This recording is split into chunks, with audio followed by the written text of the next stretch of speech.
Saya dah tengok dah orang yang main emas ni pergi belajar kelas analisis teknikal, support resistance. Saya pun dah masuk kelas tu. Kalau cara tu boleh menjadikan tuan-tuan kaya, nascaya saya akan buat kelas tu hari-hari. Dan saya tak jumpa seorang pun lagi yang sibuk main harga emas ni buat analisis apa last kali kaya. Tak ada. Semuanya takut nak beli. Takut. Setiap kali all time high jangan beli. All time high jangan beli. Setahun lalu tuan-tuan harga emas 400 lebih. All time high tak waktu tu. Kalau saya cakap waktu tu jangan beli, hari ni semua orang akan maki saya. Betul tak? Sebab apa? Kita tahu saya cakap ni saya nak kaya. Siapa follow saya? Waktu bila saya cakap suruh beli banyak? Hari tu.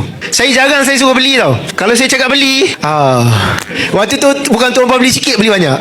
Saya tak tahu secara confirmnya. Sebab hari tu bila Amerika pergi culik Presiden Venezuela pada hari Sabtu, market tutup. Jadi bila nak berlaku perang, mesti semua negara, semua keadaan jadi huru-hara, dunia rasa tak selamat. Waktu tu gold akan macam nak naik. Waktu tu harga 1 gram 614 kan. Saya hantar voice note dekat penyimpan emas saya.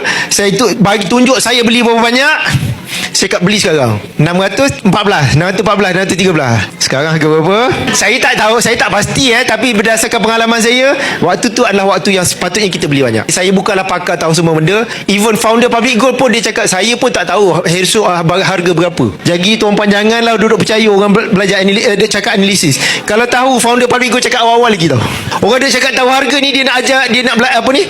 Dia nak tuan-puan follow dia, mungkin nak ajar tuan-puan masuk dalam kelas dia. Dan tuan-puan kena bayar. Dan dia pun tak kaya juga sebenarnya.